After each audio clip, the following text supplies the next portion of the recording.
আচ্ছা, গীতা কি? প্রথম কথা হচ্ছে তুমি কোন গীতার কথা বলছো? ভগবত গীতার কথা বলছো না গীতা কোনো মেয়ের নাম বলছো? না না, আমি শ্রীমদ ভগবত গীতার কথা বলছি। প্রথম কথা হচ্ছে ভগবত গীতা কি? শ্রীকৃষ্ণ নিশ্চিত বাণী, সেটা পড়ার জন্য, পুজোর জন্য না। শ্রীমদ গীতাকে অনেকে লাল কাপড়ে জড়িয়ে তুলসী তলায় রেখে পূজা পাঠ করে। দয়া করে এই পাপটা করুন, জ্ঞানকে বোধ করুন। ভগবত গীতায় যা যা বলেছে সেটাকে উপলব্ধি করুন। প্রজাপতি ঋষি ব্রহ্মার বৈদিক মন্ত্র উচ্চারণ করে যে ব্রাহ্মণটা 2 হাতকে 4 হাতে করেছে, তার সাথে চলে দর কষাকষি। ব্রহ্ম জ্ঞান আছে বলে তিনি ব্রাহ্মণ। আপনি কি বলছেন বিয়ে করতে 4,000 লাগে? আমার তো ভাগ্নির বিয়ে হলে 2,000 মিটে গেল। কিন্তু আমি যখন লোককে খাওয়ানোর জন্য চেষ্টা করছি বিয়ের পারপাস, তখন কিন্তু সেই খাওয়ানোটা হচ্ছে বালিগঞ্জে কোন একটি নাম করা রেস্টুরেন্টের। একদম বাস্তব কথা, এটা একদম ঠিক কথা বলছেন। প্লেটটার দাম মিনিমাম 1200, আরো 1500 হলে ক্ষতি নেই। তার সাথে যেহেতু 1700 হয় মকটেল ফ্রি, আমার 2200 হলে ককটেল থাকে।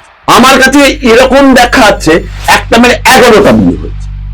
11টা? ইয়েস, দিনের শেষে এখন সে একা। আরে ভাই, এটা তো এক্সপেরিমেন্টের জায়গা নয়। আমি তো বিদেশ ভ্রমণ করছি না। মানে আগামী দিন এরকম হয়ে যাবে কি, মানে যেমন পাসপোর্টে আমাদের স্ট্যাম্প পড়ে যে আজকে মালয়েশিয়া, কালকে ইন্দোনেশিয়া, তারপরে ব্রাজিল স্ট্যাম্প পড়ে, এরকম কি রেজিস্ট্রি কি এরকম স্ট্যাম্প পড়তে থাকবে নাকি? যে 2026-এ প্রথম, 2027-এ দ্বিতীয়, 2028-এ তৃতীয়। তারা কি?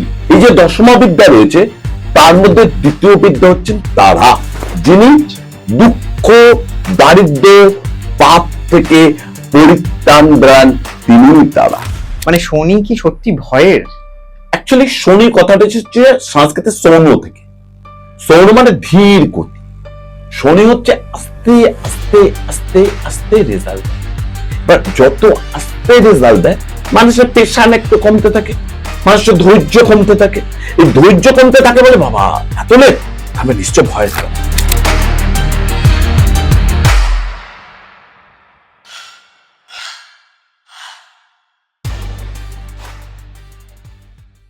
গোসাই ঠাকুরের আড্ডায় আপনাদের আরো একবার স্বাগত।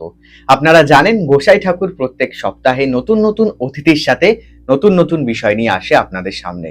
তবে আজকে গোসাই ঠাকুরের আড্ডায় যাকে আমরা পেয়েছি, তিনি কিন্তু নতুন একেবারেই নয়। তার বিভিন্ন বিষয় নিয়ে তার সাথে আমরা আলোচনা করেছি আগের বহু পর্বে, এবং তাকে তার ভিডিওতে আপনারা প্রচুর কমেন্ট করেছেন, অনেক কিছু জানতে চেয়েছেন। তাই আজকে গোসাই ঠাকুরের আড্ডায় আরো একবার আচার্য শ্রী সৌমেন। দাদা, ওয়েলকাম টু গোসাই ঠাকুরের আড্ডা। নমস্কার, কেমন আছো শুভঙ্কর? ভালো আছি। আজকে সবার প্রথম আপনাকে যে প্রশ্নটা করব সেটা হচ্ছে, তারা কি? তারা হচ্ছেন আমাদের দশমা বিদ্যা। ছিন্নমস্তা, বগলা, কমলা, ভুবনেশ্বরী, ত্রিপুরা সুন্দরী, এই যে দশমা বিদ্যা রয়েছে, তার মধ্যে দ্বিতীয় বিদ্যা হচ্ছেন তারা, যিনি দুঃখ, দারিদ্র, পাপ থেকে পরিত্রাণ দেন, তিনিই তারা। এই যে শ্রাবণ মাস গেল, এই শ্রাবণ মাসে কি হয়েছিল? সমুদ্র মন্থন হয়েছিল। সমুদ্র মন্থনের সময় কি উঠেছিল? প্রথম গরল। সেই গরল কে পান করেছিলেন? আমাদের দেবাদিদেব মহাদেব। এই দেবাদিদেব মহাদেব যখন গরল পান করেছিলেন, তিনি তখন নীলাভ হয়ে গেছিলেন, তার নাম হয়ে গেছিল নীলকণ্ঠ। তখন ওনাকে ব্রহ্মা, বিষ্ণু এবং বিভিন্ন দেবদেবীরা সবাই কি করলেন? গঙ্গার জল আর বেলপাতা দিলেন, কারণ শিব তো গঙ্গার জল আর বেলপাতা যেতে সন্তুষ্ট, সবাই জানে। কিন্তু তিনি বিষক্ষয় হলেন না। তখন এই দশমা বিদ্যা, দ্বিতীয় বিদ্যা, যিনি তারা নামে পরিচিত, এই তারা কি করলেন? সন্তান সম করে মাতৃদুগ্ধ পান করালেন এবং তিনি বিষ মুক্ত হলেন, এবং দেবাদিদেব মহাদেব আবার নিজের মহিমায় ফিরে এলেন। তাই যিনি দেবাদিদেব মহাদেবকে স্তন পান করিয়ে বিষ মুক্ত করতে পারেন, নীলকণ্ঠ শিবকে আবার পুনরায় নিজের সেই শিব মহিমাতে আনতে পারেন, তিনি আমাদের এই দুঃখ, দারিদ্র, মানব দেহের কষ্টকে পরিত্রাণ দিতে পারেন, তিনিই তারা। আবার এই তারার 8খানা রূপ রয়েছে: নীল সরস্বতী, উগ্র জটা, এবার এই তারা নিয়ে একটা কনফিউশন আছে। কনফিউশন হচ্ছে তারাকে নাকি বাড়িতে পুজো করানো যায় না, যেহেতু এটা শ্মশানের দেবী। আচ্ছা, দেবদেব মহাদেব তো শিব শ্মশানে সব রূপে থাকেন, মা কালীও তো শ্মশানে থাকেন, তিনি আবার শ্মশান কালী রূপে থাকেন। কে বলেছে বাড়িতে পুজো করা যায় না? পুজো করতে গেলে মায়ের যে রূপটা রাজেশ্বরী রূপে পুজো করো, মাকে ত্রিপুরা রূপে পুজো করো। মাকে সেম ওই মা রূপে বাড়িতে পুজো করলে তিনি দুঃখ থেকে, দারিদ্র থেকে, পাপ থেকে, সমস্ত বাধা থেকে উনি পরিত্রাণ দেবেন। তিনি হচ্ছেন জগৎ জননী তারা। এই তারা হচ্ছেন পরিত্রাণের দেবী। আর আমরা পশ্চিমবাংলার বাসী ভীষণ গর্বিত যে দশমা বিদ্যার শ্রেষ্ঠ বিদ্যা, দ্বিতীয় বিদ্যা, যেটি আমাদের রাঢ়বঙ্গ বীরভূমের, যেটাকে বলে চণ্ডীপুর গ্রাম, রামপুরহাট থেকে যেতে হয় তারাপীঠ ধাম, দামোদর নদের তীরে তিনি অবস্থিত। ভাবো তাহলে আমরা বাঙালি হিসেবে কত গর্বিত। আজকে বীরভূম আমাদের কি দেয়নি? এই লাল মাটির দেশ ভীষণ বাউল দিয়েছে, যে বাউল আজকে সারা বিশ্বতে বর্ণিত, পূর্ণদাস বাউল। এই লাল মাটিতে আবার স্বয়ং রবীন্দ্রনাথ বিশ্বকবি, তিনি স্বয়ং শান্তিনিকেতন করেছেন। আবার এই লাল মাটি থেকে বিখ্যাত বিখ্যাত শিল্পীরা উঠে এসছে। আমি তোমাকে দু একজন শিল্পীর নাম বলতে পারি এই মুহূর্তে, যেমন আমাদের খুব ভালো কমেডিয়ান, এবং আমরা যারা ধরো এই ইলেকট্রনিক্স মিডিয়া লাইনে আছি বা সিনেমা গ্রাফি এই নিয়ে আলোচনা করি, তারা জানি খুব ভালো ড্রাইভিং করতে পারেন খরাজ মুখার্জি। এনার বাড়ি কিন্তু আমাদের বীরভূম। আচ্ছা, ডক্টর অভিজিৎ চৌধুরী, যিনি 1 নম্বর গ্যাস্ট্রোএন্টারোলজিস্ট, তার বাড়ি সিউড়িতে। এবং তুমি জেনে রাখো, এই ডক্টর অভিজিৎ চৌধুরী ছিলেন head of the department SSK, যেটাকে পিজি বলি, এবং ওনার প্রেসক্রিপশন এত সুন্দর। তুমি যদি হায়দ্রাবাদ গ্যাস্ট্রেটিক সোসাইটি, যেটা গ্যাস্ট্রোর জন্য বিখ্যাত, সেখানেও নিয়ে গেলে ডাক্তার চৌধুরী দেখেছেন বললে সেই পেশেন্টকে দেখা হয় না, তার মানে উনি ওয়ান অফ দ্য বেস্ট। আবার এইখান থেকে ডক্টর অমর্ত্য সেন, যেটা অনেক বিতর্কিত বিষয় আছে, তিনিও তো নোবেল এনেছে। আর বীরভূমে কি নেই? আবার 4টে যে আমাদের শক্তিপীঠ, সেই 4টে শক্তিপীঠও কিন্তু বীরভূমে, ঠিক আছে। আবার রাজনৈতিক বিতর্কেও বীরভূমে। আবার বর্তমানে বিখ্যাত একজন গায়ক আছেন, যিনি শিলাজিৎ মজুমদার। প্রথমে উনি একটু বাংলার জীবনমুখী গান, পরে এখন আস্তে আস্তে উনি বিভিন্ন ফোক গানের মধ্যে নিয়ে এসছেন। বা তুমি যদি কোনো কিছু বিষয় নিয়ে রিসার্চ করতে যাও, সেই রিসার্চের জায়গায় রবীন্দ্রনাথ ইউনিভার্সিটি বীরভূম। সেহেতু তারা হচ্ছেন পরিত্রাণের দেবী। আর অ্যাকচুয়ালি ব্যাপারটা হচ্ছে, তারা তো সিদ্ধি লাভ করেছিলেন প্রথমে আমাদের বশিষ্ঠ মুনি, তারপরে উনি মায়ের আশীর্বাদে চলে যান কামাখ্যায়। শেষ সিদ্ধ সাধক হচ্ছেন গুরু বামদেব, যার জন্মতিথি হচ্ছেন স্বয়ং ফাল্গুন মাসের শিবরাত্রি শুভ চতুর্দশীতে। ইনি হচ্ছেন শেষ সাধক, যার জন্য ওনাকে ভৈরব বলা হয়। এবার ভৈরব কেন বলা হয় এই প্রশ্ন, তারার আবার ভৈরব কিসে, অনেক প্রশ্ন থাকে। এই তারা নিয়ে বলতে গেলে অনেকগুলো এপিসোড। ছোট্ট করে বলি, ভৈরব হচ্ছে রক্ষাকর্তা। এই যে তোমার বাড়িতে ঢুকতে গেলে তোমার একটা গেট থাকে, গেটে হয় কলিং বেল থাকবে, নয় তোমাকে ডাক দিয়ে ডাকতে হবে নাম ধরে, যে শুভঙ্কর বাড়ি আছো। ঠিক তেমনটি যাকে না বলে, যার অনুমতি না নিয়ে তুমি প্রবেশ করতে পারো না, তিনি হচ্ছেন গুরু বামদেব। যার জন্যে আগে কি হয়, সমস্ত পীঠস্থানে দেখবে আগে মায়ের ভোগ হয়, তারপর তার সাধকের ভোগ হয়। আর তারাপীঠে তার উল্টো নিয়ম, আগে সাধক বা মা খাতার ভোগ দেওয়া হবে, তারপরে মায়ের ভোগ চড়ানো হবে। ইনি হচ্ছেন পরিত্রাণ করেন, সেই হচ্ছে তারা। তাই তারাকে বাড়িতে অতি অবশ্যই পুজো করা যায়। অনিষ্ট, আমি তোমাকে বলি, আমার 28 বছর ধরে মা তারার মন্দির, এমনকি বাড়িতে পঞ্চমন্দির আসে। আজকে গর্বের বিষয়, ভালো বই আমার খারাপ হই, আমার দুঃখ আসে, কষ্ট আসে, দুর্দশা আসে, কিন্তু তার শক্তি এমন তিনি দিয়ে দেন, সেটাকে রিকভারি করে বেরিয়ে চলে আসে। আমি হসপিটালে ভর্তি হলাম, প্রথম ভর্তি হলাম, মাথা ঘুরে পড়ে গেল আমার বাড়ির পাশে। মাতাবার কি পায়, হসপিটালে ভর্তি হলাম, 6 দিন থাকলাম, কোনো কিছু পেল না। হঠাৎ করে বুকে একটু জল জমলো, শ্বাসকষ্টের সমস্যা, বাড়ির সামনে গেলাম, 4 দিন ভর্তি হলাম, রিকভারি করে বেরিয়ে চলে এলাম। দ্যাট ইজ, আমি একটা কথা বলি, ঈশ্বরকে আমি বারবারই বলি, তুমি আমাকে পরীক্ষা করো, কিন্তু পরীক্ষা করার মতো শক্তিটা দিয়ে যাতে আমি পরীক্ষা উত্তীর্ণ হতে পারি, আর কিছু চাই না। ঠিক, আপনি এই তারাপীঠের কথা বলছিলেন, এই তারাপীঠ বললেই আমরা সামনে আসছে আমাদের কৌশিকী অমাবস্যা। তো এই কৌশিকী অমাবস্যার এত মাহাত্ম্য কেন? দেখো, প্রথম কথা বলি, ভাদ্র মাসে আমাদের অমাবস্যা তিথিতে মা তারা কুশ রূপে আবির্ভূত হয়েছিলেন। এই কুশ কি? কুশ হচ্ছে একটি ঘাস। দেখবে, তুমি শ্রাদ্ধ শান্তি করো, তুমি নানিমুখ করো, তুমি উপনয়নে যাও, তুমি অন্নপ্রাশনের সময় কোনো পূজা পাঠে যাও, সব ক্ষেত্রে দেখবে তোমার হাতে যাবতীয় যা আংটি থাকবে সেগুলো খুলে দিয়ে কুশের আংটি পরানো হয়। কুশ হচ্ছেন সর্ব থেকে সর্বপবিত্র ঘাস, তৃণ। সে তৃণের মধ্যে তিনি আবির্ভূত হয়েছেন এই ভাদ্র মাসে কুশ রূপের কৌশিকী অমাবস্যা তিথিতে। আর কৌশিকী আবার কে জানো তো? আর একটা দুর্গার আর এক নাম। অ্যাকচুয়ালি এই দশমা বিদ্যা কি, যখন তুমিও জানো আমিও জানি, তবু গল্পটা একটু বলে দিই, তারপরে কৌশিকীর মহত্ব নিয়ে আসবো। সেটা হচ্ছে দক্ষ যজ্ঞ, তার বাড়িতে যজ্ঞ হবে। তাও অ্যাকচুয়ালি মেয়েরা দেখবে বাপের বাড়িতে কোনো অনুষ্ঠান হলে না একটু যেতে চায়, বা এখনকার দেখবে একটু রাগ হলে, অভিমান হলে, প্রেমে একটু মেয়ে হলে বাপের বাড়ি চলে গেল। তা ওদের তো যাওয়ার স্থান ওইটাই। এবার দক্ষ যজ্ঞ, দক্ষ রাজ তিনি যজ্ঞ করবেন, অথচ উমা যাবেন না, তাকে হয় তার পিতা যজ্ঞ করবেন, বিরাট বিরাট মুনি ঋষিরা আসবেন। এবার উমা কিছুতেই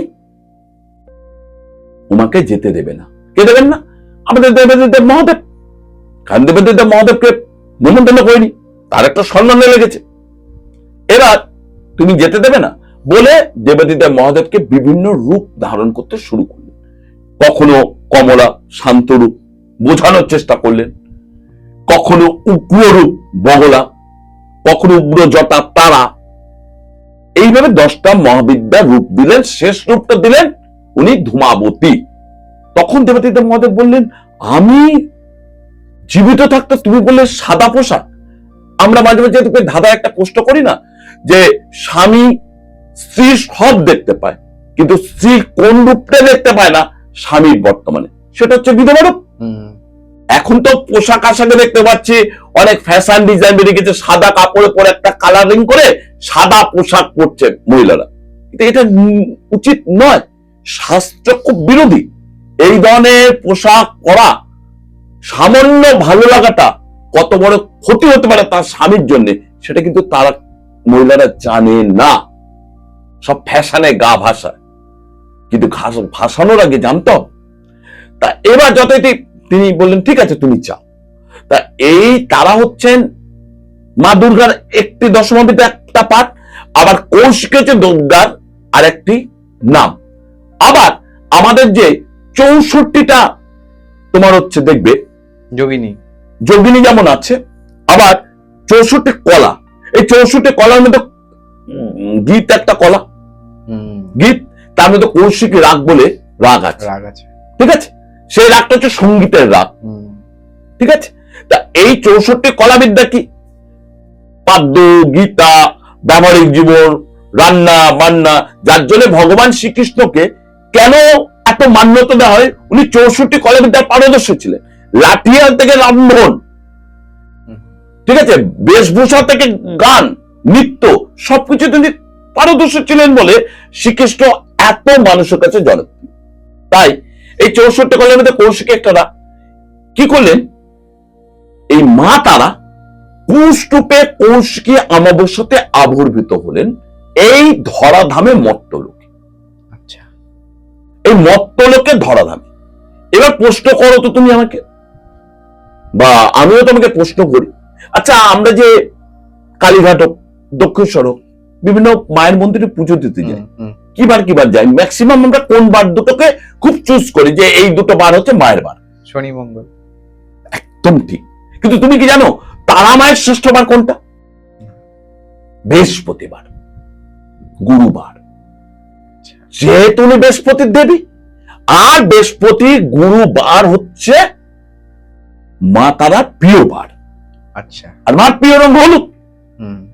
দেবগুরু বৃহস্পতি, তিনি হচ্ছেন শ্রেষ্ঠ। এবার মজার বিষয় হচ্ছে 22 বছর পর 2026-এর 10ই সেপ্টেম্বর কৌশিকী অমাবস্যা পড়েছে বৃহস্পতিবার। মানে মহত্ব বোঝো। ঠিক আছে। প্রথমত কুষ্ঠপে মায়ের আবির্ভাব তিথি কৌশিকী অমাবস্যা, সেই মায়ের প্রিয় দিন হচ্ছে বৃহস্পতি, আর সেটা পড়েছে ভাদ্র মাসে 10ই সেপ্টেম্বর বৃহস্পতিবার কৌশিকী অমাবস্যা। আর এই কৌশিকী অমাবস্যাতে পৃথিবীর কঠিনতম না হওয়া কাজ, কঠিন থেকে কঠিনতম বললাম, যে কাজগুলো বিভিন্ন জ্যোতিষ, বিভিন্ন তান্ত্রিক, বিভিন্ন অঘট সাধকদের কাছে গিয়ে ফেলিও, সেই কাজের সাফল্যের সঠিক সময় হচ্ছে এটা। আচ্ছা। এমনকি বাস্তু মতে উত্তর পূর্ব কোণ ঈশান কোণ, ঈশান মানে ঈশ্বরের কোণ, আর দক্ষিণ পূর্ব কোণ অগ্নিকোণ হচ্ছে রান্নাঘরের কোণ। এই কোণের ব্যালেন্স সিটে যদি কোনো বারান্দা না থাকে তাহলে সেই বাস্তু ইজ এ নেগেটিভ এফেক্ট। আচ্ছা। অ্যাকচুয়ালি পুরো বাস্তুটা ম্যাথমেটিক্স, যার জন্য আইটি খড়গপুরে এই বাস্তু সায়েন্স নিয়ে 6 মাস ধরে রিসার্চ লেভেলের ডিগ্রি এবং ডিপ্লোমা কোর্স হয়। এইবার উত্তর পূর্ব কোণ যেমন ঈশান কোণ, ঈশান মানে ঈশ্বরের কোণ, আবার ঈশ্বর হচ্ছে রন্ধন প্রিয়, যার জন্য আমাদের যে 4টে ধাম, সে 4টে ধাম কোনটা? রামেশ্বরম। রামেশ্বরম কি জন্য বিখ্যাত? আমাদের যেমন শ্রেষ্ঠ ধাম, কলিযুগে 4টে ধাম, আবার জগন্নাথ ওখানে স্নান করে। আচ্ছা।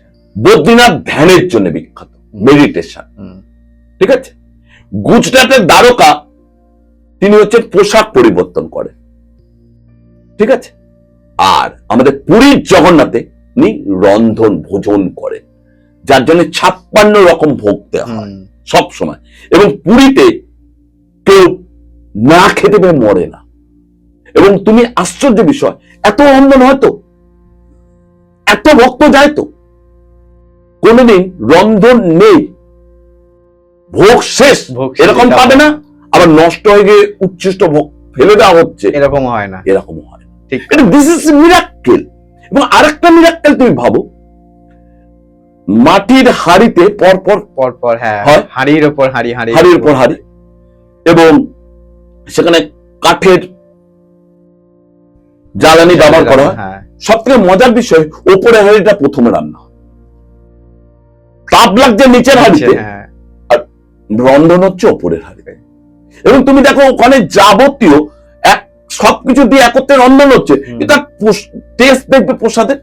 আমি তোমাকে দায়িত্ব নিয়ে বলছি, তুমি যদি 1000 বৈষ্ণব সাধক হয়েও থাকো, ওরকম রন্ধন প্রক্রিয়া তুমি করেও ওই প্রসাদের স্বাদ বিন্দু মাত্র আনতে পারবে না। এটা আমার দায়িত্ব রয়েছে, এটা আমার চ্যালেঞ্জ রয়েছে। একটা মাহাত্ম্য তো থাকেই। জগন্নাথ ওখানে বিরাজমান, জগন্নাথ সব জায়গায় বিরাজমান। তারাপীঠে যেমন তারামা বিরাজমান, সঙ্গে ভৈরব স্বয়ং বামদেব বিরাজমান। সেহেতু দেখবে কতজন আজকে ভোগ প্রদান করবে তারাপীঠে, তার একটা লিস্ট হয় 10টা 11টার পর। ঠিক মায়ের ভোগ চলে 1টা থেকে 1:30টার মধ্যে, দেখবে অত লোকের ভোগ কিন্তু পঞ্চব্যঞ্জন সমেত রন্ধন রেডি হয়ে যায়। এটার মতো তুমি কি করে বলবে? তোমার বাড়িতে হঠাৎ করে অতিথি এলে তোমার তো একটা গোছাতে তো সময় লাগবে। হট করে যদি 11টার দিকে বলে যে অতিথি খাবে, তা তুমি মোটামুটি 1 থেকে 2 তরকারি করতে পারবে, একসাথে পঞ্চব্যঞ্জন করবে কোথা থেকে? 5 রকম ভাজা, মাছ, মাংস, মিষ্টান্ন, পায়েস, পরমান্ন থেকে পুষ্পান্ন, সাদা ভাত থেকে বিভিন্ন, সব কিন্তু রেডি হয়ে যায়। মানে মায়ের মহত্ব নিয়ে বলার আর তারাপীঠের মহত্ব নিয়ে বলার মতো দুঃসাহস আমার নেই। তার মানে আপনি বলছেন যে 22 বছর পর এইবারের যে তিথিটা পড়েছে এটা খুব ইম্পর্টেন্ট একটা তিথি। মানে এই 22 বছর পর কৌশিকী অমাবস্যা 10ই সেপ্টেম্বর যে অমাবস্যা পড়েছে বৃহস্পতিবার, দীর্ঘদিন ধরে তুমি বহু চেষ্টা করে যাচ্ছ, সাফল্য আনার চেষ্টা করছো, কিন্তু তোমাকে কালা জাদু ব্ল্যাক ম্যাজিক করে তোমার পরিবার পরিজন নষ্ট করে দিয়েছে। তুমি সেই টার্গেটে মিশনে বারবার গিয়ে ফেলিও। তুমি ভীষণ ভালো পরীক্ষা দিচ্ছ, কিন্তু কোনো অবস্থাতে নেট ক্র্যাক করে মেডিকেলে চান্স পাচ্ছ না, কিংবা জয়েন্ট ক্র্যাক করে ভালো কোনো সেক্টরে চাকরি করার চেষ্টাও করতে পারছো না, কিংবা তুমি জয়েন্ট ক্র্যাক করে আইটি ও কম্পিউটার সায়েন্স নিয়েও ভালো কলেজ পাচ্ছ না। ব্যবসায় প্রচুরের পর প্রচুর ইনভেস্টমেন্ট করেছো, লাখ কোটি কোটি, কিন্তু দিনের শেষে জিরো, এমনকি -0। বহু ডাক্তার দেখাচ্ছ, তোমার চুল পড়া থেকে গায়ের রং আস্তে আস্তে নষ্ট হয়ে যাচ্ছে, খিদে কমে যাচ্ছে, পেটে প্রচুর গ্যাস হচ্ছে, গ্যাসের ওষুধ খাচ্ছ, রক্ত কমে যাচ্ছে, মাথা ঘোরা বন্ধ হচ্ছে না, অথচ তুমি ভাবছো মেডিকেল প্রবলেম। তুমি দক্ষিণ ভারতের সমস্ত নামি দামি হসপিটাল ঘুরে এসে দিনের শেষে দেখতে পাচ্ছ কোন রোগ নেই, ডাক্তার বলছে তোমার মানসিক রোগ। কিন্তু পার্টিকুলার ভাবে তোমার হিমোগ্লোবিন ছিল 13, সেটা 8 বা 9 নেমে এসছে, এটা তো প্যারামিটার বলে দিচ্ছে। 2 নম্বর, তুমি খেতে হয়তো অনেক রকম পদ দিয়ে 250 গ্রাম চালের ভাত, তুমি দিনের শেষে একটা রুটি খেলেও তোমার বদহজম, সেটা তো তুমি নিজে অনুভব করতে পারছো। তোমার 1 বছর চুল ছিল, কিন্তু সেই চুল পড়তে শুরু করে দিয়েছে। তোমার মাথার শিরার পেছন থেকে অদ্ভুত একটা যন্ত্রণা হচ্ছে, হাত পা এমন খিল ধরে যাচ্ছে, অথচ তুমি ইএমজি থেকে ইইজি নার্ভের সমস্ত টেস্ট করছো, নার্ভের দামি দামি ওষুধ খাচ্ছ, কিন্তু কোনো অবস্থাতে তুমি রিকভারি করতে পারছো না। তোমার ঘুমের ব্যাঘাত আসছে, তুমি দিনের পর দিন ঘুমের ট্যাবলেট খাচ্ছ, মেডিটেশন করছো, কিন্তু দিনের শেষে ঘুম তোমার নষ্ট হয়ে যাচ্ছে। কেন হচ্ছে? তুমি জানছো, এই ধরো সাপোজ একটা এক্সাম্পল দিচ্ছি, বেহালায় একটা তুমি ভালো একটা পস জায়গায় পেয়েছো, তুমি ওখানটায় টপ করে কোনো টাকা ইনভেস্টমেন্ট করে ফেলেছো। তুমি জানো এই পস জায়গায় কোন একটি কনস্ট্রাকশন বানালে তুমি রিটার্ন পাবে, কিন্তু তুমি দেখলে জমিটা নেওয়ার পর বিভিন্ন লিটিগেশন এসে যুক্ত হতে থাকলো, তুমি কনস্ট্রাকশনটা শুরুই করতে পারছো না। 2 নম্বর, তুমি যে ব্যবসায় করছো, বা তুমি দিনের পর দিন ভীষণ ভালো ট্যালেন্টেড স্টুডেন্ট, তুমি মেডিকেলের জন্য যা প্রিপারেশন সবই নিচ্ছ, তুমি ভালো পরীক্ষা দিচ্ছ, কিন্তু দিনের শেষে ক্র্যাক তুমি করতে পারছো না, নেট সাকসেসফুল হতে পারছো না। তুমি ভালো ইঞ্জিনিয়ার, কিন্তু ভালো কোম্পানিতে বিদেশে জোটাতে পারছো না, ভালো কোম্পানিতে চাকরি করতে পারছো না, কিংবা তোমার শরীর কোনোভাবে সুস্থ হচ্ছে না। আবার তোমার তার মধ্যে বাস্তুর যোগ আছে, উত্তর পূর্ব কোণ আর দক্ষিণ পূর্ব কোণ, এই দুটো কোণের সাথে আর একটা কোণ খুবই ভীষণ ইম্পর্টেন্ট, সেটা হচ্ছে উত্তর পশ্চিম কোণ। এই 3টে কোণ বাস্তুর যদি খারাপ থাকে, কি খারাপ? উত্তর পূর্ব কোণে বাথরুম, পায়খানা, রান্নাঘর যদি থাকে, কিন্তু যদি ঠাকুর ঘর বা জলের জায়গা না থাকে, দক্ষিণ পূর্ব বা অগ্নিকোণে যদি রান্নাঘরের পরিবর্তে অন্য কিছু শোবার ঘর, ভোগ আর এটসেট্রা অন্য কিছু থাকে, আর উত্তর পশ্চিম কোণে যদি সেফটি ট্যাঙ্কের পরিবর্তে অন্য কিছু থাকে, তাহলে সেই বাস্তু শ্মশানের থেকেও ভয়ঙ্কর। আবার বলছি, কি থাকা উচিত, কি আছে সেটা আপনি দেখেন। উত্তর পূর্ব কোণ হবে জলের জায়গা কিংবা ঠাকুর ঘর, কোনো মাস্টার বেডরুম হতে পারে না, কোনো বেডরুম নয়। দক্ষিণ পূর্ব কোণ শুধু রন্ধনের জন্য, রান্নার জন্য, আর উত্তর পশ্চিম কোণে হতে হবে সেফটি এই তিনটে বাইরে যদি অন্য কিছু থাকে তাহলে সে বাস্তুতে বিভিন্ন ভাবে ক্ষতির পর ক্ষতি, তৎসহ ক্ষতি, তার থেকে ক্ষতি করার সুযোগগুলো তৈরি হবে। কেমন? ধরো তুমি বৃষ্টিতে ভিজে ঠান্ডা লাগালে, তার সাথে জ্বর যেমন ফ্রি, কাশিটা সংযুক্ত হবে, তার সাথে দুর্বলতা ফ্রি। এবার বললে না আমি তো কারোর ক্ষতি করিনি, আমার কেন ক্ষতি হচ্ছে? ক্ষতি সবার করলে সবার হবে না। যদি দেখা যায় উত্তর পূর্ব কোণের ঈশান কোণ আর দক্ষিণ পূর্ব কোণের তোমার হচ্ছে অগ্নিকোণ, এই দুটোর মধ্যেখানে ডাইনিং প্লেস, আড্ডা মারার জায়গা, ভীষণ ভালো। কিন্তু ওই দুটোর মধ্যেখানে ক্র্যাক করে যদি বেডরুম হয়, তাহলে যত নেগেটিভ শুভঙ্কর তোমার নামে আমি যতই ভালো কাজ করি না কেন, যেমন ভালোটা হবে না, আবার শুভঙ্করের একটু টোকা মারলে ফুলের গায়ে মোচা যাবে, মানে ব্ল্যাক ম্যাজিক তোমাকে খুব সহজে এফেক্ট করে দেবে। আচ্ছা, আর মাথায় রাখবে দক্ষিণ পশ্চিম কোণ সেপারেট যদি না থাকে। আচ্ছা, এত বাস্তু মেনে দাদা আমার অমুক এত অ্যাকুরেট দেখার দরকার নেই, তুমি তিনটে জিনিস মাথায় রাখো বাস্তু। এবার এই বাস্তু যদি করে ফেলেছে বা পুরোনো বাড়ি অনেক সময় হয়ে গেছে, বহু জ্যোতিষতান্ত্রিকের কাছে গেছি, বাড়িতে বহু পিরামিড লাগিয়েছি, অনেক চেষ্টা করেছি, কিছু হচ্ছে না। আমি আপনাকে বলবো এই কৌশিকী অমাবস্যাতে ক্ষেত্রপালের পূজা পাঠ করে বাস্তু যোগ করে ভালো তান্ত্রিককে দিকে কাটিয়ে দেন। বৃহস্পতিবার দেবগুরু বৃহস্পতি, তিনি ব্রহ্মা, এই ব্রহ্মার কাছে সবকিছু নিবেদন করলে সব ঠিক হয়ে যাবে। আর এই বাস্তুর যদি আরো এফেক্ট থাকে তাহলে নেগেটিভ এফেক্ট হতে বাধ্য। মানে একেতে মনসা পুজো, তারপর ধুনোর গন্ধ। আচ্ছা, আমাদের গোসাই ঠাকুরের আড্ডার কোনো দর্শক যদি আপনার সাথে যোগাযোগ করতে চায়, স্ক্রিনে তো নাম্বার যাচ্ছে, এই নাম্বারে যোগাযোগ করার কি প্রসিডিওর আছে? দেখো, প্রথম কথা হচ্ছে যোগাযোগ করার প্রসিডিওর একটাই, বুকিং করে আসতে হবে। আর বহুজন বহুভাবে শুভঙ্কর বলতে বাধ্য হচ্ছি, বাংলাদেশ, আরব, বহু জায়গাতে ফোন করে বলে আচ্ছা আমি তো বাংলাদেশ থেকে বলছি, সব বাংলাদেশের বন্ধু তো ভালোবাসে, কিন্তু আমি যেতে পারছি না, একটু আমাকে কনসাল্টটা করে দেবেন। আমি বীরভূমে থাকি, তারাপীঠ ধামে থাকি, কিন্তু আমি আসতে পারছি। আরে ভাই, তারাপীঠ ধামে থাকলে তুমি তারা মায়ের আশীর্বাদ পাবে কে বলেছে? আর শ্মশানে পাশে থাকলেই সে লোকটা বাস্তুটা খারাপ তোমাকে কে বলেছে?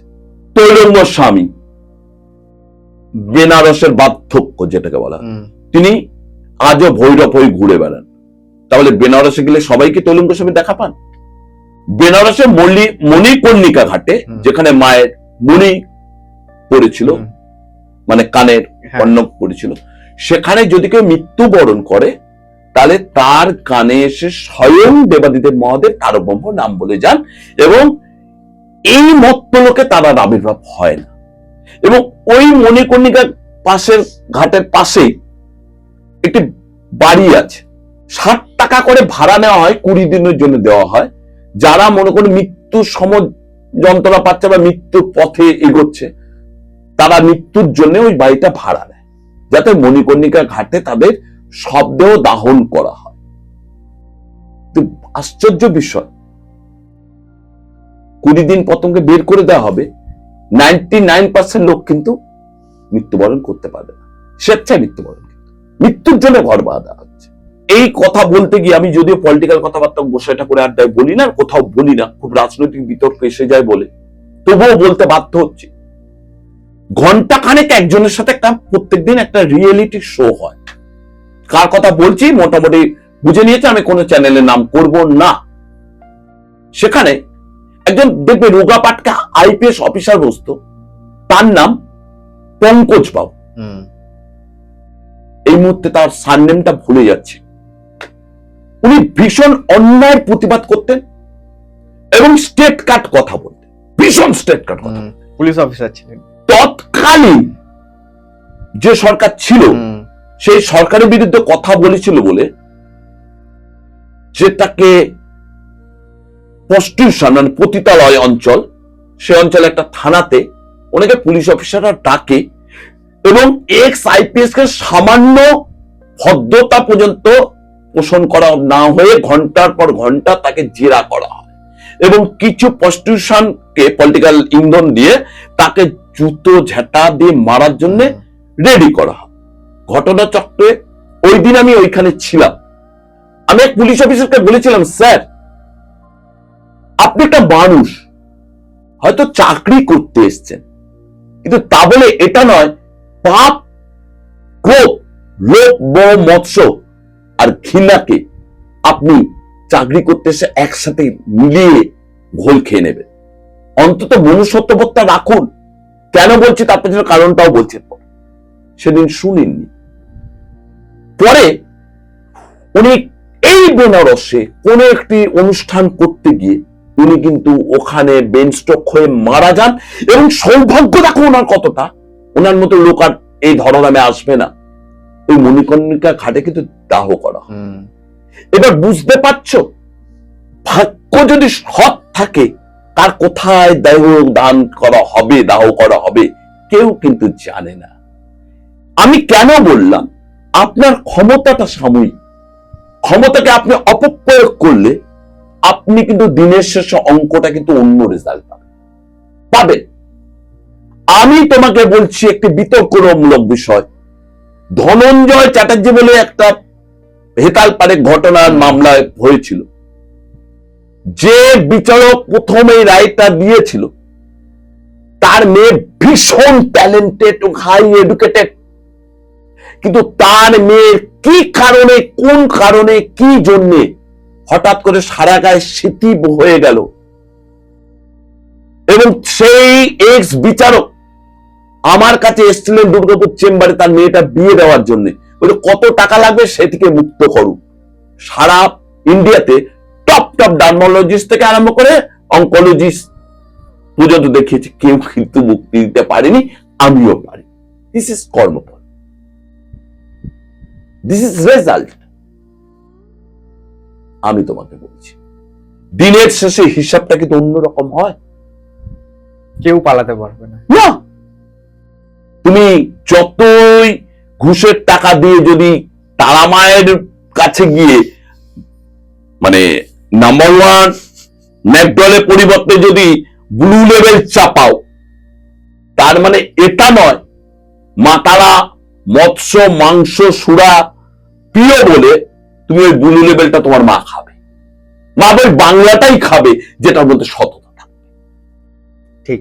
আচ্ছা, এবার একটু অন্যদিকে যাই। সেটা হচ্ছে যে এত যে জটক বিচার করা হয়, এত জটক বিচার করে বিবাহের পরেও ডিভোর্স কেন হচ্ছে এত? প্রথম কথা বলি, আমার মা ঠাকুমা, তোমার মা ঠাকুমা বা তোমার দিদিমা, দাদু, এদের মধ্যে বয়স একটা ডিফারেন্স থাকতো, সংসার নাতি নাতি চালিয়েছে। আগেকার মহিলারা খিড়কি থেকে সিংহ দুয়ার পর্যন্ত থাকতো, হয়তো 6 মাসে 9 মাসে একটা সিনেমা হলে সিনেমা দেখতে যেত, সিনেমা দেখতে যাওয়াটাই ওদের কাছে ফ্যাশন ছিল। খুব পঞ্জিকা তিথি নক্ষত্র দেখে হয়তো গঙ্গার স্নানে যেত। অভাব ছিল, দারিদ্র ছিল। ডিভোর্স বলে কোনো জিনিস ছিল বা বিচ্ছেদ বলে কোনো জিনিস ছিল না। এখন কেন? তার পেছনে কারণ হচ্ছে প্রজাপতি ঋষি ব্রহ্মার বৈদিক মন্ত্র উচ্চারণ করে যে ব্রাহ্মণটা 2 হাতকে 4 হাতে করেছে, তার সাথে চলে দর কষাকষি। ব্রহ্ম জ্ঞান আছে বলে তিনি ব্রাহ্মণ, ঠিক আছে, তার সাথে চলছে দর কষাকষি। আপনি কি বলছেন বিয়ে করতে 4000 লাগে? আমার তো ভাগ্নির বিয়ে হলে 2000 মিটে গেল। কিন্তু আমি যখন লোককে খাওয়ানোর জন্য চেষ্টা করছি বিয়ের পারপাস, তখন কিন্তু সেই খাওয়ানোটা হচ্ছে বালিগঞ্জে কোন একটি নাম করা রেস্টুরেন্টের ক্যাটারার। একদম বাস্তব কথা, এটা একদম ঠিক কথা বলছেন আপনি। প্লেটটার দাম মিনিমাম 1200, আরো 1500 হলে ক্ষতি নেই। তার সাথে যদি 1700 হয় মকটেল ফ্রি, আমার 2200 হলে ককটেল থাকছে। কিন্তু যে উদ্দেশ্যে প্রধান পুরোহিত তিনি সকালবেলা ঘুম থেকে উঠে নানি মুখ থেকে আরম্ভ করে আর চার হাতকে এক করে যদি দং হৃদয়ং তব তদস্তু হৃদয়ং মম করে এক করছেন, তার বেলা দর কষাকষি চলছে। এইবার ওই ব্রহ্মা জ্ঞান যুক্ত ব্রাহ্মণটা যে হাই নিঃশ্বাস অভিশাপটা যাবে কোথায়? যার জন্য পুজো করা তার প্রণামী কম, মুখ্য আয়োজকটা কম, গৌণতা বেশি, দেখনদারি বেশি। কিন্তু সব থেকে বড় কথা, বিয়ের মণ্ডপে বিয়ে হচ্ছে। আমি এমনও দেখেছি ক্যামেরাম্যানদের যে গাছ প্রদীপটা, যে প্রদীপটা সকালবেলা অখণ্ড প্রদীপ প্রজ্বলন করা হচ্ছে, সেই প্রদীপটা ঠিকঠাক ভাবে ক্যামেরায় আসছে না বলে ছবিটা প্রদীপটা নিয়ে দেওয়া হচ্ছে, সরিয়ে দেওয়া হচ্ছে। ক্যামেরাম্যান করছে, ওটা ডিউটি নয় ওর। দিনের শেষে কি হচ্ছে? নাম্বার 1 বিয়ে একটা অ্যালবাম গেল। আমি তো এর আগে প্রথম বিয়েটা করেছিলাম, এই মডেলার দিয়ে ক্যামেরা শুট করছেন। দ্বিতীয় বিয়েটা না, এরপরে অন্যজনকে দিয়ে করুন। তুমি দেখো একাধিক ফিল্ম স্টারের নাম করে বলে দিতে পারি, একাধিক ফিল্ম স্টারের নাম করে আমি বলতে পারি দিনের শেষে কেন এত বিচ্ছেদ হচ্ছে, তাদের অভাব কি আছে? এটা রিসেন্ট 60 বছর গিয়ে আমির খান বিয়ে করছে। দেখুন, আমি ব্যক্তিগত বিয়ে করাটা কে আমি অপছন্দ অপ্রাসঙ্গিক বলছি না, আবার ঠিক তেমনটি ওই বছর বয়সে গিয়েও তার জন্য বিয়ে হচ্ছে না, তার নাম সালমান খান। শ্রাবন্তী 1 থেকে 4। অপরাধ নেবেন না, নারীর স্বাধীনতা আছে, সব আছে, কিন্তু ব্যাপারটা হচ্ছে কেন বিচ্ছেদ হচ্ছে। আমার কাছে এরকম দেখা যাচ্ছে একটা মেয়ে 11টা বিয়ে হয়েছে। 11টা? ইয়েস, দিনের শেষে এখন সে একা। 11টা ইভেন্টস। আরে ভাই, এটা তো এক্সপেরিমেন্টের জায়গা নয় যে ঠিক আছে আজকে একটা প্লাজমা টিভি নিয়ে এলাম, এর পিকচার কোয়ালিটিটা ভালো কিন্তু সাউন্ডটা খারাপ, তাহলে এর পরবর্তীকালে অন্য একটা কোম্পানির টিভি নিয়ে আসবো। আমি তো বিদেশ ভ্রমণ করছি না, মানে আগামী দিন এরকম হয়ে যাবে কি, মানে যেমন পাসপোর্টে আমাদের স্ট্যাম্প পড়ে যে আজকে মালয়েশিয়া, কালকে ইন্দোনেশিয়া, তারপরে ব্রাজিল স্ট্যাম্প পড়ে, এরকম কি রেজিস্ট্রি কি এরকম স্ট্যাম্প পড়তে থাকবে নাকি? যে 2026-এ প্রথম, 2027-এ দ্বিতীয়, 2028-এ তৃতীয়। আমি নাম করে বলছি প্রসেনজিৎ চট্টোপাধ্যায়, অবশ্যই। কিন্তু কেন? উনি যখন বিয়ে করতে বসেছেন, মানে উচ্চরিত বিয়ে ছাত্র তলায় গিয়ে তা তো নয়, ওনারা যথেষ্ট ইন্টেলেকচুয়াল, যথেষ্ট এই বিষয়ে বোঝেন, এবং আপনি ব্ল্যাক অ্যান্ড হোয়াইট ছবিতে গিয়ে দেখুন ওনার হাতে পলা আছে, তার মানে জ্যোতিষ অনেক আগের থেকে জানতেন। আপনি ওই আমি আজকে পডকাস্ট করছি মানে আজকে জানলেন জ্যোতিষ সম্পর্কে, তা নয়। Highly educated. তার বাবা বিশ্বজিৎ চ্যাটার্জি, কিশোর কুমার, বিপিন চক্রবর্তী। তুমি বলবে দাদা আপনি এদের নাম করছেন কেন? আরে দাদা, আমি তো আর ব্যক্তিকেন্দ্রিক আমার পাশের বাড়ি টুম্পা বৌদির নামটা করতে পারবো না, বা রুম্পা দিদির নামটা করতে পারবো না, বা শ্যামলী দিদির নামটা করতে পারবো না। এই যে আপনি তো ওদের চেনেন না, আমি আপনাদের যৌনষ্ঠা দিয়ে বোঝাচ্ছি। তার মানে all that glitter is not gold. চকচক করলে শোনা হয় না। এর পেছনে কারণ যিনি বৈদিক মধ্যে উচ্চারণ করছেন তার জায়গায় যদি ফাটা পড়ে, তাকে নিয়ে সে ব্রাহ্মণকে জন্য যদি দর কষাকষি চলে, আমি তোমাকে বলছি আচা ঢকাল বিচ্ছেদ অপসম্ভব। আচ্ছা, আর একটা জিনিস আমি শুনেছিলাম আপনার কাছে কোনো একটা এপিসোডে, সেটা হচ্ছে স্বর্ণকর্ষণ ভৈরব। এই স্বর্ণকর্ষণ ভৈরব কি? দেখো, এই স্বর্ণকর্ষণ ভৈরবটার সাথে কুশ রূপে কৌশিক অমাবস্যা ভৈরব মানে একটা বিরাট মিল আছে। আচ্ছা, শ্রাবণ মাস গেল, শ্রবণা নক্ষত্র থেকে শ্রাবণ মাসের উৎপত্তি। শ্রবণা নক্ষত্রে কার জন্ম হয়েছিল? স্বয়ং সরস্বতী, যিনি বিদ্যার দেবী, আর ব্রহ্মার কন্যাও বলা হয় অনেকে। তা এই সমুদ্র মন্থন করে যখন গড়ে উঠেছিলেন, স্বয়ং দেবীদের পান করেছিলেন, এই এপিসোড বলেছি। তারপরে কি হলো? এই অমৃত পান করার জন্য যুদ্ধ হলো। 14 বছর ধরে যুদ্ধ হয়েছিল। এই যুদ্ধ হওয়ার ফলে রাজকোষ তো শূন্য হয়ে গেল। দেবাদিদেব মহাদেব, বিষ্ণু, নারায়ণ, ইন্দ্র, এদের যে রাজকোষ ছিল, অর্থ ছিল, সে তো শূন্য হয়ে গেল, তিরুপতি দিতে পারছে না। একটা যুদ্ধ হলে কি হয়, রাজকোষ শূন্য হবেই, ভাড়ারে টান পড়বেই, অভাব দেখা দেবেই, তাহলে ব্যবহার চলবে কি করে? তখন স্বয়ং দেবাদিদেব মহাদেবের কাছে যাওয়া হল, সমস্ত দেব দেবতার মিলে, যে আপনি উপায় বার করুন যে কিভাবে তিরুপতির বালাজির আবার অর্থ পরিপূর্ণে পূরণ করা যায়। তখন উনি বললেন, আমার অর্ধেক আর দুর্গার অর্ধেক, এই কুষ্ঠূপে কৌশিকে অমাবস্যার অর্ধ নারীশ্বরের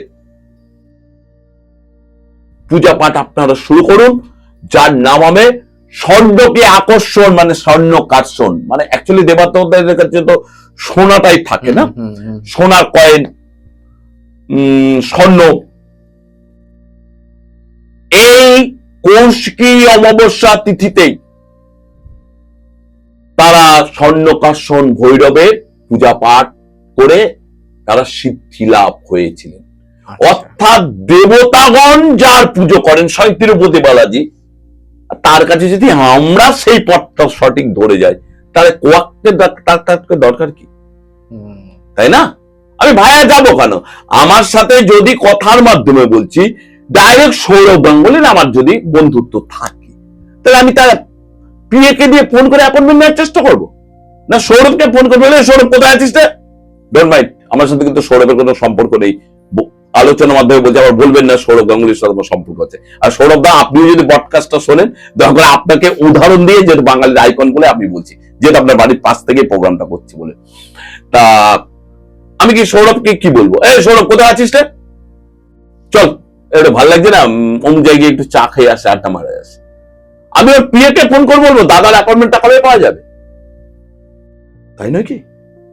আজকে কি সৌরভ বেশ সাথে সৌরভের মেয়ের যা সম্পর্ক, হুট করে সানার যদি বাবাকে প্রয়োজন, একটা ফোন করবে ডাইরেক্ট, হয়তো অন্য কেউ ধরলে, মা ধরলে হয়তো বলবে বাবাকে দাও ফোনটা, বাবা ফোনটা পাচ্ছি না, হয়তো বাবা ব্যস্ত হচ্ছে, খেলাটাল দেখছে, না মেয়ে কি কথা বলবে, ওকে পিএ কে দিয়ে ফোন করো, কাকু আঙ্কেল বাবাকে একটু ফোন করতে বলো তো, কোন টাইমে ফাঁকা হলে, করবে কি? করবে না। ঠিক তেমনি আমি তিরুপতি বালাজিকে দর্শন করে পূজা পাঠ করার থেকে তিরুপতি বালাজি কার পুজো করতেন? স্বর্ণকার্ষণ ভৈরব সিদ্ধি লাভ কবে হয়েছিলেন? এই কুষ্ঠূপে কৌশিক অমাবস্যা তিথিতে।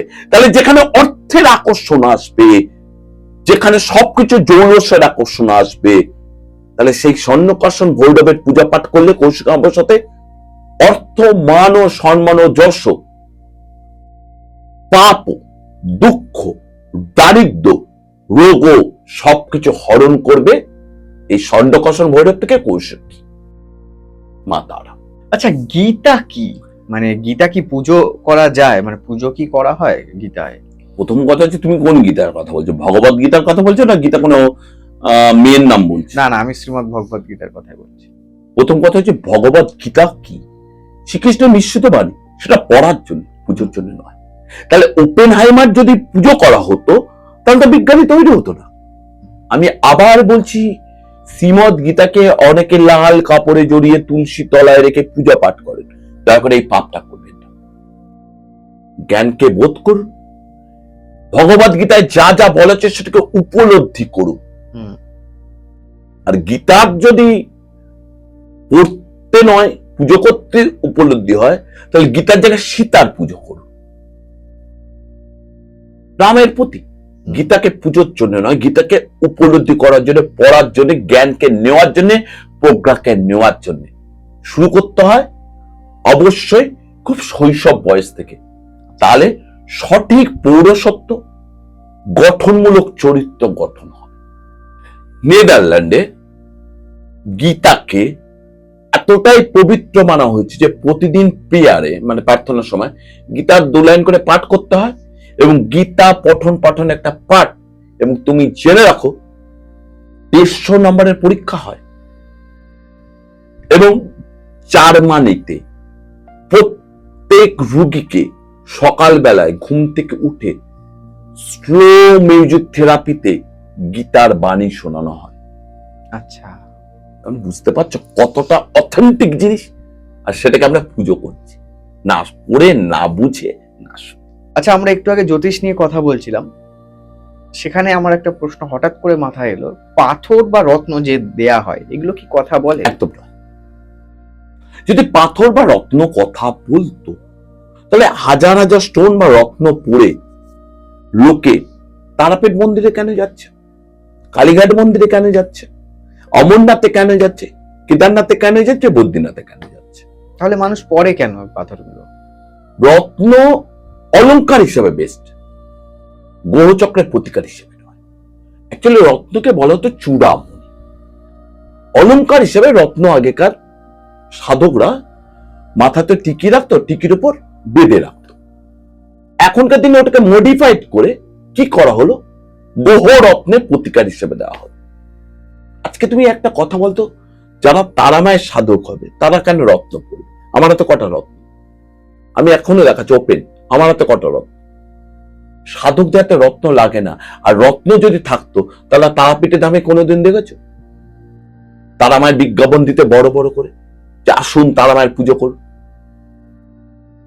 তারাপীঠে কোনোদিন তুমি দেখেছো যে মায়ের কোনো দর্শনার্থী নেই, শুধু সেবায়েতরা বসে আছে? তারাপীঠ কেন, যে কোনো তারকেশ্বর বন্ধ, তারকনাথ বলো, কালীঘাট বন্ধ, সমস্ত সবসময় লোক থাকে। তাহলে আচ্ছা, নেতাজি সুভাষচন্দ্র বসু বাঙালির আইকন, তিনি জানুন দুর্গা পুজো প্রচলন করেছিল বাগবাজারে, তিনি বগল এবং দুর্গার বিরাট বড় সাধক ছিলেন। তার হাতে কটা রত্ন দেখেছো তুমি? স্বামী বিবেকানন্দ হাতে কটা রত্ন দেখেছো, বাঙালির আইকন? রামকৃষ্ণ হাতে কটা রত্ন দেখেছো, বামদেব হাতে কটা রত্ন দেখেছো? রত্ন যদি মানুষের ভাগ্য পরিবর্তন করতে পারতো তাহলে বড় বড় কোম্পানিগুলো জুয়েলারি গুলো অ্যাড দেয় কেন? এমনি তো লোকেরা রত্ন নিতে যাবে। অ্যাটেনশন, যে আমি একটা চুনি পড়েছি, মাদার্সকা চুনি, আরে মাদার্সকা চুনি পড়তে গিয়ে ঠিক আছে মানি চলে যাচ্ছে, আসছে আর না। এবার আমি এক সময় একটা কথা বলি তোমাকে, এই রত্ন তুমি কিনলে, তুমি কি কিনলে? দাদা আমি না বারবার মুক্ত কিনলাম। কি করলে? তুমি কৃষ্ণের পায়ে হোক, রাধার পায়ে হোক, আর কালিমার পায়ে হোক, চরণে ছুঁয়ে নামগোত্র দিয়ে শোধন করে পড়ে নিচ্ছ তিথি নক্ষত্র দেখে। কেন পড়ছো? দিনের শেষে কেন ঠাকুরের কাছে যাচ্ছ? তাহলে আলটিমেটলি শোধন ক্রিয়াটা করেই তো পড়তে হচ্ছে। তাহলে আমাকে যে জিনিস শোধন করে পড়তে হচ্ছে সেই জিনিস আমি পড়বো কেন? পয়সা দিয়ে ইনভেস্টমেন্ট করে বা দক্ষিণান্ত করতে হচ্ছে। তাহলে আমি ডাইরেক্ট দক্ষিণান্ত যাব, ডাইরেক্ট পূজা পাঠে যাব। আমি রত্ন পড়ে লাস্টে রত্ন যে পয়সাটা চলে গেল সেটা তো এলো না, উল্টে সেটা নেগেটিভ এফেক্টে পড়ে কালার থেরাপির, তাকে ঢাকতে গিয়ে আরো কত পয়সা চলে যাবে তার নেই। মানে একটা মিথ্যেকে ঢাকতে গিয়ে 10টা মিথ্যে বলতে। আচ্ছা, এই যে এত মানুষ কাজ করাচ্ছে, পূজা পাঠ করাচ্ছে, কিন্তু রেজাল্ট পাচ্ছে না, আমাদের কমেন্টেই অনেকে বলে যে রেজাল্ট পাচ্ছি না, কাজ করাচ্ছি, টাকা দিচ্ছি, কাজ পাচ্ছে মানে রেজাল্ট হচ্ছে না, এটা কেন হয়? প্রথম কথা হচ্ছে রেজাল্ট দুভাবে হয়। এক হচ্ছে হয় যে ব্যক্তি করাচ্ছেন তিনি কোথায় আছেন, স্থান কাল পাত্র।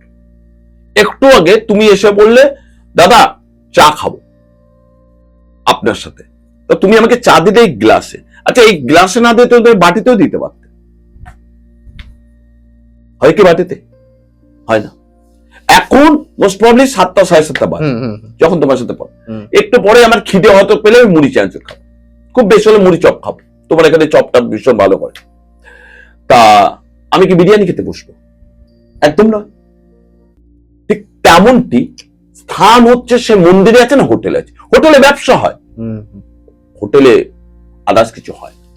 যে বেডটায় আছে সে বেডটা দেখা গেল তার আগের দিন কোন একটি নেগেটিভ এফেক্ট ব্যক্তি শুয়েছিল, চাদর পাল্টালে কি হবে? তার এফেক্টটা তো প্রয়োগ যাচ্ছে। মাটি তো কথা বলবে বস। দ্বিতীয় কথা হচ্ছে কোন সময় করাচ্ছ, সব সময় কাজ নয়। আমি হঠাৎ করে দেখলাম শ্রাবণ মাসের অমাবস্যাকে লোকে বলে দিচ্ছে হারিনি অমাবস্যা। আরে হারিনি আবার কি? মানে ফল হারিয়ে ঢুকেছে এবার হারিনি, মানে ফল হয়নি এবার সবকিছু হেরে যাও না। কৌশিকী অমাবস্যা হচ্ছে শ্রেষ্ঠ অমাবস্যা। আমাদের বছরে 4টে অমাবস্যার মাধ্যম।